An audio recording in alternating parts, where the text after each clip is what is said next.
جی السلام علیکم، امید ہے کہ آپ سب لوگ خیریت سے ہوں گے۔ صحافی خالد جمیل کو 2 روزہ ریمانڈ پر FIA کے حوالے کر دیا گیا ہے۔ گزشتہ روز ان کو گرفتار کیا گیا تھا۔ گزشتہ رات کو FIA نے ان کے گھر پہ چھاپا مارا تھا، ان کے اوپر FIR درج ہوئی ہے۔ یہ سامنے حامد میر صاحب نے بھی اس حوالے سے ٹویٹ کیا ہے۔ ایک صحافی خالد جمیل کے خلاف FIA نے ملک دشمن ٹویٹس کرنے پر مقدمہ درج کر لیا ہے۔ تحریک انصاف کے دور میں بھی FIA غدار بنانے کی فیکٹری تھی، آج بھی FIA کا یہی کام ہے۔ یہ FIR دراصل FIA کے خلاف ایک چارج شیٹ ہے، تو انہوں نے FIA پہ بھی تنقید کی۔ حامد میر صاحب نے اور بتایا کہ یہ صحافی کے خلاف یہ FIR درج کی گئی ہے اور اس FIR کی کاپی بھی انہوں نے شیئر کی۔ اس پہ جو صحافیوں کی تنظیمیں ہیں ان کا موقف بھی سامنے آ رہا ہے۔ یہ اگر آپ دیکھ سکتے ہیں، یہ پریس ریلیز ہے Pakistan federal union of journalist کی۔ انہوں نے بھی اس کے اوپر اپنا ایک طرح سے احتجاج ریکارڈ کروایا، میں تھوڑا سا آپ کو پڑھ کے بھی سناتا ہوں۔ انہوں نے اس میں جو کہا ہے کہ چادر اور چار دیواری کا تقدس پامال کرنے اور دوران حراست حد تک آمیز تصویر جاری کرنے کی شدید مذمت کرتے ہیں۔ اسلام آباد ہائی کورٹ کے سابق چیف جسٹس اطہر من اللہ کا فیصلہ موجود ہے کہ کسی بھی صحافی کے خلاف شکایت کی صورت میں اس کے خلاف کارروائی سے قبل FIA حکام PFUJ کے ساتھ رابطہ کریں گے، لیکن FIA حکام نے توہین عدالت کا ارتکاب کرتے ہوئے ایک صحافی کے گھر پہ چھاپا مارا، انہیں گرفتار کر لیا۔ افضل بٹ ارشد انصاری نے مزید کہا کہ خالد جمیل کو رہا نہ کیا گیا تو بعد از جمعہ 4 بجے نیشنل پریس کلب اسلام آباد میں احتجاجی مظاہرہ کیا جائے گا، اور پھر بھی خالد جمیل رہا نہیں ہوئے تو ملک گیر احتجاج کیا جائے گا۔ تو یہ جو قیادت ہے، ان کی جو لیڈرشپ ہے، ارشد انصاری صاحب، افضل بٹ صاحب، ان کی طرف سے یہ پریس ریلیز جاری کی گئی ہے Pakistan federal union of journalist کی جانب سے، اور اس کی شدید مذمت کی گئی۔ اچھا، ان کو گرفتار کیا، اس کے فوراً بعد ہی ان کی تصویر بھی آ گئی جس میں وہ پکڑ کے کھڑے ہیں۔ اب یہ اس پہ اعتراض کیا جا رہا ہے کہ یہ انتہائی غیر مناسب عمل تھا، اور اس کا بنیادی مقصد جو یہ تھا کہ ان کی تذییق کی جائے، صحافیوں کو ایک پیغام دیا جائے۔ یہ جو آپ سامنے ٹویٹ دیکھ رہے ہیں، یہ عمران ریاض خان صاحب کے وکیل میاں علی اشفاق، جو اکثر اس طرح کے کیسز میں مختلف صحافیوں کا دفاع کرتے ہیں، ہم نے ماضی میں دیکھا، عدالتوں میں آپ کو نظر بھی آئے، انہوں نے بھی اس حوالے سے ٹویٹ کیا، اور اپنی ٹویٹ میں انہوں نے لکھا ہے absolute shameful and humiliating conduct of FIA taking such pictures and leaking information of such nature with malicious intent is disgusting۔ بنیادی طور پہ انہوں نے کہا کہ یہ انتہائی شرمناک رویہ ہے کہ آپ نے اس طرح کی پکچر لی، پھر اس کو ریلیز کیا گیا اور اگلے بندے کی تذییق کرنا مقصود ہے۔ اچھا، یہ بات صرف یہاں تک نہیں ہے، صحافی بھی اس کے اوپر اعتراض کر رہے ہیں۔ جس طرح پہلے بھی میں نے آپ کو بتایا کہ حامد میر صاحب نے وہ FIR کی کاپی بھی شیئر کی، اس کے اوپر تنقید بھی کی اور بتایا کہ کس طریقے سے FIA ماضی میں بھی یہ کچھ کرتا رہا، اور جو ان کی تصویر جاری کی گئی اس کے اوپر بھی حامد میر صاحب نے لکھا کہ خالد جمیل کی یہ تصویر جاری کرنے پر FIA کے خلاف قانونی کارروائی ہونی چاہیے۔ تو اسی طرح فیڈرل یونین آف جرنلسٹ کی طرح دیگر صحافی بھی یہ ٹویٹس وغیرہ کر رہے ہیں کہ ان کی اس طرح کی جو تصویر جاری کی گئی ہے وہ جان کے جاری کی گئی ہے، ایک پیغام دیا گیا ہے۔ اب مقدمہ عدالت میں چلا گیا ہے، سب جوڈس ہے، معزز عدالت آئین اور قانون کے مطابق فیصلہ کرے گی، FIA اپنا مقدمہ رکھے گی۔ انہوں نے کیا ٹویٹ کی ابھی تک وہ میری نظر سے نہیں گزری۔ خالد صاحب آل دو بڑے سینئر صحافی ہیں، ABN کے بیورو چیف ہیں، 1-2 پروگرامز میں ان کے ساتھ بیٹھ چکا ہوں، انتہائی شریف النفس قسم کے انسان ہیں۔ ان کی کوئی سوشل میڈیا کے اوپر نہ کبھی ہم نے کوئی زیادہ ٹویٹس دیکھی ہیں، نہ بیانات دیکھیں۔ اب یقیناً اس مقدمے کے بعد جو یہ چیز ہائی لائٹ ہو رہی ہے، اب لوگ جا کے دیکھ رہے ہوں گے کہ وہ کون سی ٹویٹ ہے، انہوں نے کون سی ایسی بات کی ہے، پر لیکن ہم امید کرتے ہیں کہ عدالت آئین اور قانون کے مطابق فیصلہ کرے گی۔ اور ہاں، اچھا، ماضی میں اس میں جو جسٹس اطہر من اللہ صاحب ہیں، ان کا موقف بڑا واضح تھا، ان کی عدالت کا موقف بڑا واضح تھا۔ انہوں نے کہا کہ صحافیوں کو اس طرح ہراساں نہ کیا جائے اسلام آباد کی حدود میں۔ اب وہ تو سپریم کورٹ میں چلے گئے ہیں، ان کے جانے کے بعد اس طرح کے ہم نے مختلف کیسز رپورٹ ہوتے ہوئے دیکھے کہ جہاں پہ صحافیوں کے نام مختلف مقدمات وغیرہ میں آئے، کچھ صحافی ملک سے باہر ہیں، کچھ ملک کے اندر ہیں، پر جس طرح میں نے پہلے بھی عرض کی کہ ہر ادارہ، اگر ایک ادارے نے FIR کی ہے تو اب عدالت کا یہ کام ہے کہ آئین اور قانون کے مطابق اس کے اوپر فیصلہ کرے۔ لیکن سینئر صحافی جو کورٹس کو رپورٹ کرتے ہیں، وہ بھی بڑے اس حوالے سے واضح موقف رکھتے ہیں کہ کس طریقے سے اس چیز کا بنیادی مقصد جو ہے وہ صحافیوں کو ایک طرح سے پیغام دینا ہے، اور اس کے ساتھ ساتھ پھر یہ عدلیہ کا امتحان بھی ہے۔ ثاقب بشیر صاحب سینئر کورٹ رپورٹر ہیں، انہوں نے بھی یہ ٹویٹ کی، ذرا میں وہ آپ کو پڑھ کے سنانا چاہتا ہوں، بڑی امپورٹنٹ ٹویٹ ہے۔ انہوں نے کہا کہ ABN کے بیورو چیف سینئر صحافی خالد جمیل صاحب کی گرفتاری اور پھر تصویر بنا کر تذلیل کرنا انتہائی قابل مذمت ہے۔ FIA نے بغیر نوٹس گرفتاری کر کے اپنے ہی SOPs کی خلاف ورزی کی، کس الزام میں گرفتار کیا گیا کوئی پتہ نہیں، مجھے تو ایسا لگا جیسے نئے چیف جسٹس کو FIA کی جانب سے سلامی پیش کی گئی ہے۔ ہاں جی، اب یہاں پہ قاضی فائز عیسیٰ صاحب کا نام آ رہا ہے۔ قاضی فائز عیسیٰ صاحب سے صحافی یہ توقع کرتے ہیں کہ ان کے ہوتے ہوئے اس طرح کی چیزیں نہیں ہونی چاہیے، اور ایک طرح سے یہ ان کا بڑا امتحان ہے، کیا وہ اس صحافی کو انصاف دلوائیں گے۔ اب دیکھتے ہیں آگے چیزیں کس طرف جاتی ہیں۔ اس کے علاوہ اور بھی بہت ساری ٹویٹس ہیں، صحافیوں کی غم و غصے کا اظہار بھی کر رہے ہیں، اور آزادی رائے کے اوپر اس طرح کی جو مبینہ قدغن ہے اس کے اوپر بھی اپنے تحفظات کا اظہار کر رہے ہیں۔ باقی کوئی صحافی یہ نہیں کہہ رہا ہے مجھ سمیت کہ ہم آئین اور قانون سے بالاتر ہیں، صحافی کے خلاف کسی کے خلاف کوئی کارروائی نہیں ہو سکتی، لیکن اگر اس میں یہ شائبہ ملے، یہ تاثر ملے کہ جیسے مقصد جو ہے ایک پیغام دینا ہے اور اس طرح کی تصویر جاری کرنا، اس لیے کہ یہ تصویر کسی یوٹیوبر نے تو جاری نہیں کی، FIA نے تصویر لی اور تصویر جاری کر دی۔ ماضی میں بھی اس طرح کی تصاویر جاری ہوتی رہی ہیں، عمران خان صاحب کے دور میں بھی اس طرح کی تصاویر جاری ہوتی رہی ہیں، اس دور میں بھی FIA صحافیوں کو گرفتار کرتی رہی ہے، جس کا بڑا امپورٹنٹ چیز ہے، جس کا ذکر جو ہے حامد میر صاحب نے بھی اپنی ٹویٹ میں کیا۔ تو ہر کسی کو دیکھنے کی ضرورت ہے، سوچنے کی ضرورت ہے۔ باقی ملک ہے، آئین ہے، قانون ہے، تو ہم سب ہیں، ہم سب کو ملک کے لیے، آئین کے لیے، قانون کے لیے ایک واضح موقف لینا چاہیے۔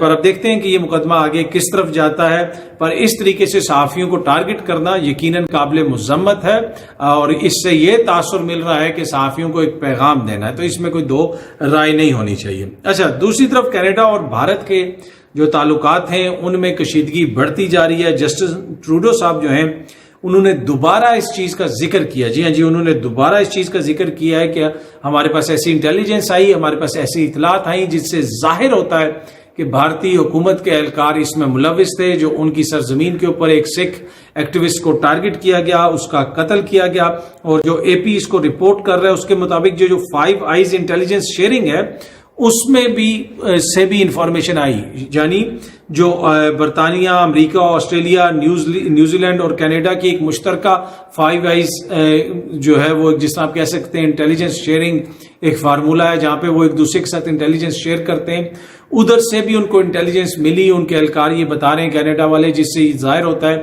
کہ بھارتی جو سفارتکار ہیں وہ اس میں ملوث ہیں، ان کا اس کے اندر کردار ہے۔ یہ سامنے BBC کی بھی آپ خبر دیکھ سکتے ہیں، انہوں نے بھی اس چیز کا ذکر کیا ہے کہ جسٹن ٹروڈو نے دوبارہ اس کو ریپیٹ کیا ہے۔ ادھر انڈیا نے سسپینڈ کر دی ہیں کینیڈینز کے لیے ویزے۔ ہاں جی، اچھا، آپ انڈیا کے ایک میجر صاحب ہوتے تھے، وہ آپ کو یاد ہوگا کسی زمانے میں ہم بھی ان کا انٹرویو وغیرہ کرتے تھے، وہ میجر گورو واریا، وہ کسی زمانے میں آپ نے دیکھا تھا انہوں نے چین کو آلموسٹ تباہ کر دیا تھا، چین کو صفحہ ہستی سے مٹا دیا تھا۔ جب ہم نے دیکھا جو لداخ میں ہوا، وہاں پہ وہ جو چین والوں نے آ کے اس کی ہم نے اس وقت بھی مذمت کی تھی کہ چینی آرمی کو جنگ کرنی چاہیے تھی، لیکن انہوں نے آ کے بھارتی فوج کو وہاں پہ چپیڑیں ماری تھیں اور لاتیں ماری تھیں، اور اس کا وہ ویڈیو سامنے آئی تو ہم نے کہا مناسب رویہ نہیں ہے، بات چیت سے بھی مسائل حل ہو سکتے تھے، ضروری تھا کہ بھارتی فوج کو سامنے کھڑا کر کے چین والے چپیڑے ماریں۔ تو اس وقت جو ہے پھر وہ بھارتی ایک میجر ہے، میجر گورو واریا، اصل میں بھارت کوئی جنگ لداخ میں ہو آگے پیچھے ہو، اگر وہ ہار بھی جائے پر اس کو ایک ایڈوانٹیج ہے کہ جب تک میجر گورو واریا اسکرین پہ ہوتے ہیں وہ کوئی جنگ ہارنے نہیں دیتے، تو انہوں نے چین کو آلموسٹ تباہ کر دیا تھا، چین کو ختم کر دیا تھا، چین کے اندر وہ گھس گئے تھے، اور پتہ نہیں بیجنگ سے پھر ان کو ملتے ترلے کر کے واپس بلایا گیا کہ بھائی ایسا نہ کریں، آپ واپس آ جائیں۔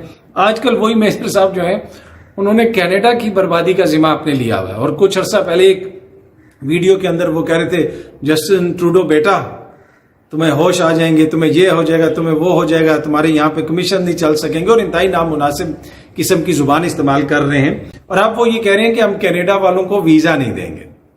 یہ وہ انڈین جو کھڑے رہتے ہیں ہر وقت کینیڈا کی ایمبیسیوں کے باہر، جو اس چیز پہ جشن مناتے ہیں کہ امریکہ کی گوگل کی کمپنی کا انڈین جو ہے وہ بن گیا، ادھر بن گیا۔ بھائی کتنے کینیڈینز ہیں جو لائنیں لگا کے کھڑے ہیں بھارتی کونسلیٹس کے باہر۔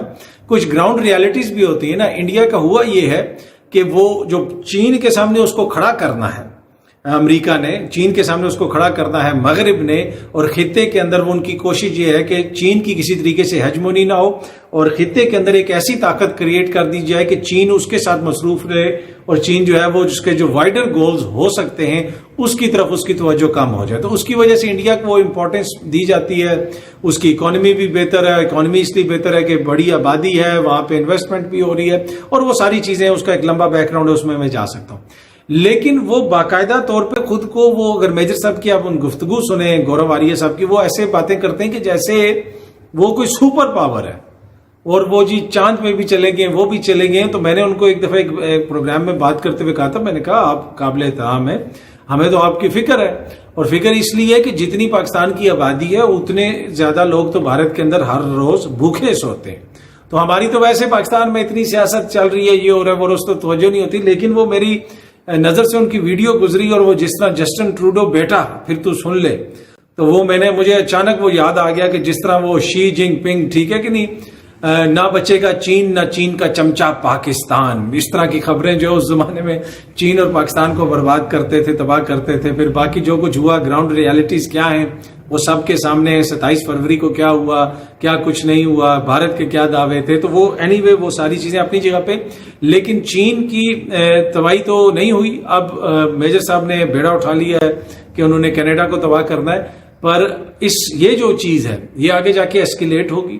اور مودی سرکار کا جو رویہ، جو بہت ساری چیزیں، ہم تو کافی عرصے سے، میں تو بھارتی میڈیا پہ بھی بیٹھ کے اس کے اوپر ذکر کرتا رہا، پاکستانی میڈیا پہ بھی ذکر کرتا رہا، اپنی سوشل میڈیا پہ بہت سارے انڈین دوستوں سے اس پہ گفتگو بھی ہوتی تھی کہ بڑا نامناسب قسم کا ان کا رویہ ہے، بڑا ظالمانہ رویہ ہے وہاں پہ مائنورٹیز کے ساتھ. اور پھر وہ اتنا، وہ اپنی طاقت کو اوور ایسٹیمیٹ کرنا، اپنی پاور کو اوور ایسٹیمیٹ کرنا، خود کو سپر پاور سمجھنا شروع ہو جانا. حالات یہ نہیں ہیں بھائی، حالات یہ ہیں کہ آپ کے ملک میں جو حالت ہے وہ ہمیں بھی پتہ ہے، آپ کو بھی پتہ ہے. چین نے جو آپ کا کتنے 1000 کلومیٹر ایریا ویسے ہی جناب وہ آپ سے وہ لے لیا وہاں پہ، اور پھر آپ اس کو لے نہیں سکے اور پھر توجیہات پیش کرتے رہے. اور مودی میں اتنی ہمت نہیں ہوئی کہ وہ اگلے ایریاز میں بھی جا کے ذکر بھی کر سکے کہ ہم چین سے یہ ایریا واپس لیں گے، وہ تو نہیں ہو سکا. لیکن اب آپ جو ہے بیٹھ کے کہہ رہے ہیں کہ ہم کینیڈا کو یہ کر دیں گے، وہ کر دیں گے. یہ جو میڈنس ہے اس کو ختم کیا جائے. دنیا کے کسی ہر ملک کی ایک ساورنٹی ہوتی ہے. پاکستان کے اندر بھی آپ اس قسم کی حرکتیں کرنے کی کوشش کرتے رہے، اور آپ کینیڈا سے یہ خبریں سامنے آ رہی ہیں. اور یہ کوئی پاکستان الزام نہیں لگا رہا، انہوں نے کچھ عرصے تک کہہ دینا ہے کہ میجر صاحب نے جو ہے نا، گورو آریہ نے کہنا ہے یہ ٹروڈو بھی اصل میں پاکستانی ایجنٹ ہے.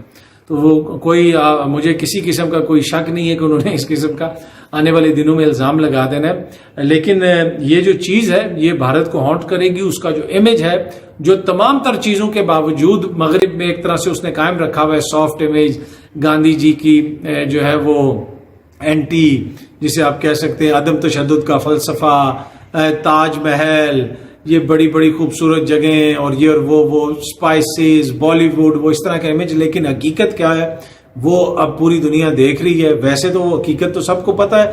اب کیا وہ دنیا حقیقت کو ایکسیپٹ کرنے کے لیے تیار ہے؟ مجھے نہیں لگتا. مجھے لگتا ہے کہ جو ویسٹ کے اپنے مفادات ہیں اس میں انڈیا کی بڑی امپورٹنٹ پوزیشن ہے، اس وجہ سے وہ اس کو پروٹیکٹ کرنے کی کوشش کریں گے. لیکن جو کر رہا ہے بھارت، کشمیر میں کر رہا ہے، دیگر جگہوں پہ کر رہا ہے، وہ کسی سے ڈھکا چھپا نہیں ہے. تو یہ اب دیکھتے ہیں جی بھارت اور کینیڈا کے تعلقات کس طرف جاتے ہیں. پر وہ میجر صاحب کی ویڈیو دیکھنے کے بعد مجھے خدشہ ہے کہ کچھ دنوں کے بعد یہ نہ ہو کہ وہ امریکہ اور دیگر لوگوں کو بھی ایسے ہی وہ دھمکیاں دینا شروع ہو جائیں. اور اس قسم کی جو میڈنس ہے وہ جب تک ایک نیشنل ڈیبیٹ کا حصہ رہے گی تو وہ پھر نیشن اسی طرح کے لیڈروں کو چنے گی جس طرح کی لیڈرشپ وہاں پہ ہے. کیا اس کا فائدہ اس ملک کو خود ہو رہا ہے؟ یہ اس ملک کی عوام کو سوچنے کی ضرورت ہے. ہمیں کوئی زیادہ اس پہ بات کرنے کی ضرورت نہیں ہے. لیکن ایک قوم، ایک ملک جس کے اپنے اتنے زیادہ مسائل ہیں، اور اپنے ملک میں وہاں پہ جو مائنورٹیز کے ساتھ ہو رہا ہے، اور پھر وہ اسی کا تسلسل اب بیرون دنیا تک وہ لے گئے، دوسرے ملک تک لے گئے، وہاں پہ بھی جا کے اپنی ایک مائنورٹی کو انہوں نے ٹارگٹ کیا ہے. تو یہ ایک انتہائی پریشان کن صورتحال ہے. ہم امید کرتے ہیں کہ دنیا اس کے اوپر ایک پرنسپل سٹانس لے گی، اور جو بھی صاف اور شفاف تحقیقات ہوں گی اس کے بعد حقیقت سامنے آئے گی. بہت جلدی آپ سب دوستوں سے دوبارہ ملاقات ہوگی. Thank you so much.